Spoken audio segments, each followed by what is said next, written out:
بار میں نے آپ کو کہا کہ اگر تم خواص میں سے ہو تو تم بتاؤ کہ یہ جو بخاری شریف کی روایت ہے اب مخرجیہم یہ کس طرح سے صفت مشبہ جو ہے وہ اس کے لیے کیا بھائی مبتدا پہلا قسم ہے یا ثانی قسم ہے، پتہ چل جاتا ہے اس بات کا کہ آپ کے اندر علم کتنا ہے۔ علم والا کبھی بھی اعتراض نہیں کرتا۔ اب سنو بھائی، تم اگر یہ بات کرتے ہو، آپ کے علماء نے بھی وہی باتیں لکھی ہیں، آپ کے علماء نے بھی وہی باتیں لکھی ہے جس پر ہم سر مارتے ہیں، جو اس میں لکھی ہے وہی بات آپ کے علماء بھی کہتے ہیں۔ اب تمہاری مرضی ہے کہ اس کا انکار کر دو، نہیں مانو گے تمہاری مرضی، ہمارا کوئی ذمہ نہیں ہے، مگر انہوں نے بھی صاف رکھا ہے ابن عربی کے مزار سے حصول برکت سننا۔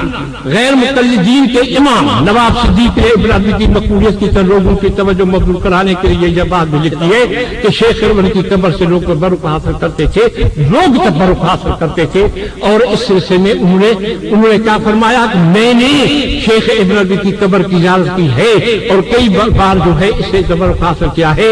آپ کی قبر پر انوار برکات کا سنما نظر آئے، وہاں مشاہدے کیے جانے والے عظیم احوال سے کوئی منصف مزاج آدمی انکار نہیں کر سکتا۔ التاج المقلل صفحہ نمبر 118۔ آپ کیا کہتے ہیں؟ یہ جانتے ہیں ان کا مطلب کیا ہے، ان باتوں کو یہ سمجھتے ہیں۔ آپ یہ کہتے ہو کہ نہیں اور چیز ہے، افادہ اور چیز ہے۔ تب میں نے پہلے کہا اگر آپ کے پاس علم ہوتا تو پتہ چل جاتا آپ کو افادہ اور چیز ہے، افادہ اور چیز ہے۔ اس افادہ کو میں نے آپ کو قرآن کی آیت سن کر کے بتائی، ان یتفکرون فی خلق السماوات والارض ربنا ما خلقت ھذا باطلا۔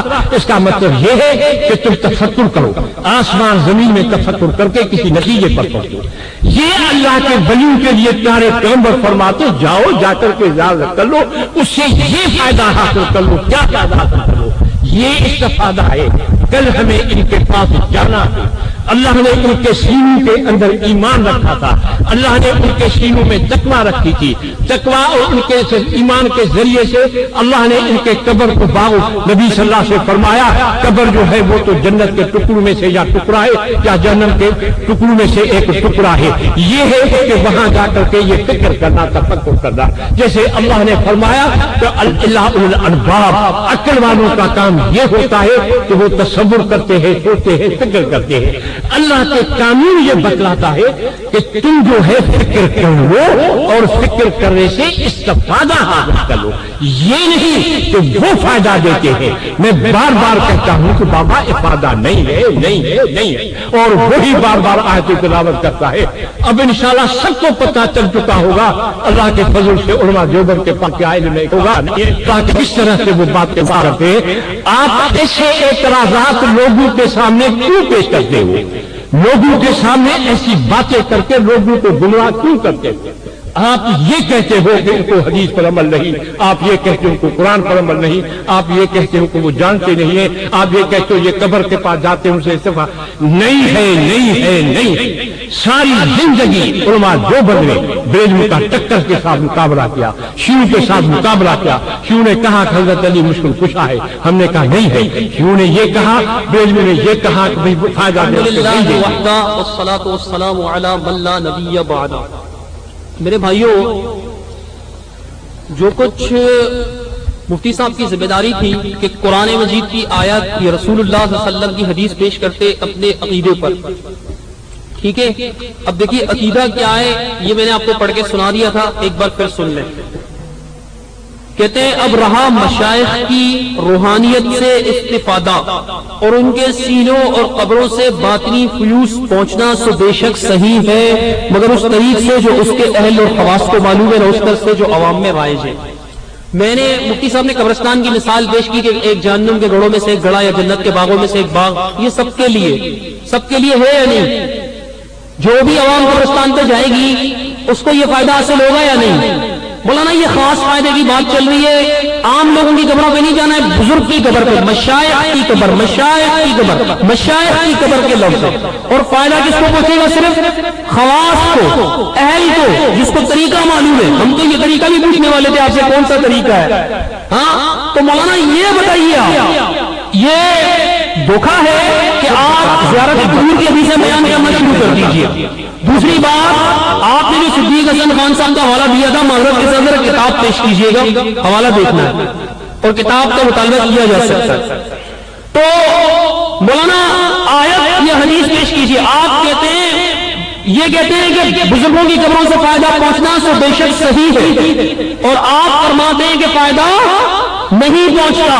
اب اس پر کس کس نے دستخط کیے ہیں میں آپ کو پہلے ہی بتا چکا ہوں. ان میں شیخ الہند مولانا محمود حسن دیوبندی کا نام لکھا ہوا اسیر مالٹا, حکیم الامت مولانا اشرف علی تھانوی صاحب کا نام, مفتی عزیز الرحمان صاحب دیوبند دارالعلوم کے مفتی ہیں, اور اس کے بعد مولانا شاہ عبد الرحیم صاحب, اس کے بعد مفتی کفایت اللہ دہلوی صاحب, مولانا عاشق الہی میرٹی صاحب, حکیم محمود مسعود جمبوئی صاحب, کفایت اللہ سہارنپوری صاحب, اور آپ کے جدید علماء میں قاری محمد طیب محتمم دارالعلوم دیوبند فوت ہو گئے, مولانا مفتی محمد شفیع کراچی والے, یعنی مفتی اعظم مولانا ظفر احمد عثمانی, یوسف سنوری, خیر احمد جلندری, مفتی جمیل احمد تھانوی, مفتی رشید احمد صاحب ناظم آباد والے, عبدالستار توسلی صاحب خیر الوارث ملتان والے, ادریس میرٹھی, فیض احمد کروی ملتان والے, سرفراز خان اپنی امام اہل سنت, مفتی ولی حسن جو پچھلے دنوں ماضی قریب میں جو ہے جامعہ نوریہ میں نیو ٹاؤن میں جو ہے وہ مفتی تھے, مولانا سلیم اللہ صاحب جامعہ فاروقیہ کے شیخ الحدیث, مفتی محمد رفیع عثمانی صاحب جو آپ کے اس دور کے مفتی اعظم ہیں, ان سب نے اس پہ دستخط کر کے کیا کہا کہ قبروں پر فیض, قبروں سے بزرگوں کی قبروں سے فائدہ پہنچتا ہے, اور آپ نے کہہ دیا نہیں پہنچتا ہے. بابا نہیں پہنچتا ہے, جب نہیں پہنچتا ہے تو مناظرے کا فیصلہ ہو گیا. جن علماء نے آپ کی اس کتاب پر علماء دیوبند نے دستخط کر کے کہا کہ یہ عقائد صحیح ہے, ان کا فیصلہ غلط ثابت ہوا. الحمدللہ آج کی اس محفل میں آپ نے مان لیا کہ آپ کے علماء کا عقیدہ کیا ہے, غلط ہے, غلط ہے. آپ نے کہا فائدہ نہیں پہنچتا ہے, نہیں پہنچتا ہے. آپ کی کتاب کہتی ہے پہنچتا ہے, پہنچتا ہے. آپ کی کتاب غلط ہو گئی یا نہیں, یہی تو میں کرنے آیا تھا کہ آپ کی کتاب میں یہ لکھا ہوا عقیدہ غلط ہے, نصوص قرآن و سنت کے خلاف ہے. آپ دلیل تو دے نہیں سکے. آپ نے کہا میں لاج رکھنے کے لیے آ گیا. لاج آپ نے یہ رکھی کہ آپ کے علماء نے جس کتاب پر دستخط کر کے صحیح قرار دیا, ماضی کے بھی اور مستقبل اور موجودہ علماء نے بھی, آپ نے کیا کیا ان کے عقیدے کو غلط قرار دے دیا. مولانا آپ کا عقیدہ غلط ثابت ہو گیا. اور پھر کہتے ہیں صدیق حسن خان, یہ کتاب ہے میرے بھائیوں ابن الحسن عباسی کی, ترجمہ کی اور ابو بکر غازی پوری دیوبندی مکتبہ فاروقیہ کی چھپی. یہ صدیق حسن کی کتاب ہے بھائیوں. یہ کس کی کتاب ہے؟ صدیق حسن کی ہے. یہ صدیق حسن کی نہیں ہے, یہ ایک دیوبندی نے اہل حدیث کے خلاف لکھی ہے. آپ اس میں کچھ بھی لکھ لو. جو کتاب آپ کے مولوی نے, میں آپ کی اگر کوئی کتاب پڑھتا ہوں تو وہ آپ کی کتاب ہوتی ہے, آپ کی. اپنی کتاب پڑھ کے آپ کی مخالفت نہیں کرتا. آپ ہمارے خلاف کتاب لکھیں, اس میں جو چاہے لکھ لیں, یہ سب دیکھ لیں. اس کتاب کا نام کچھ دیر غیر مقلدین کے ساتھ اصل کتاب مفتی صاحب نہیں دکھا سکے, اور اس کے اندر بھی یہ بات لکھی ہوئی ہے. انہوں نے مقری کا یہ قول نقل کیا ہے. کسی کا قول نقل کرنا, پھر آگے انہوں نے کیا کیا ہے اس کا کچھ بھی نہیں پتا, اور عربی عبارت بھی نقل نہیں کی, کسی اور کا قول نقل کیا ہے, اپنا قول نقل نہیں کیا ہے. اسی کتاب میں جو آپ نے دکھائی اس سلسلے میں انہوں نے مقری کا یہ قول نقل کیا ہے. مقری کا, مولانا یہ مقری کا قول ہے, مقری کا.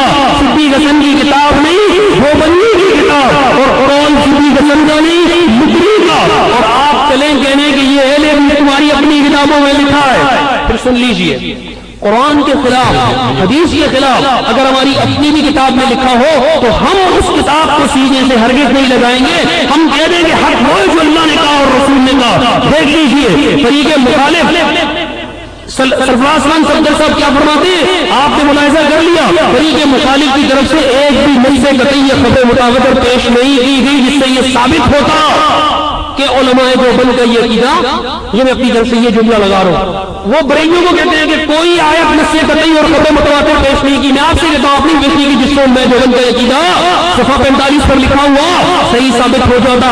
آپ پیش نہیں کر سکے. آگے جا کر لکھتے ہیں فلاں یہ فرماتے, تلاش کے بعد فلاں بزرگ لکھتے, فلاں یہ فرماتے, فلاں یہ کہتے ہیں. ان گول مول عبارتوں سے یہ ثبوت کشید کیا گیا.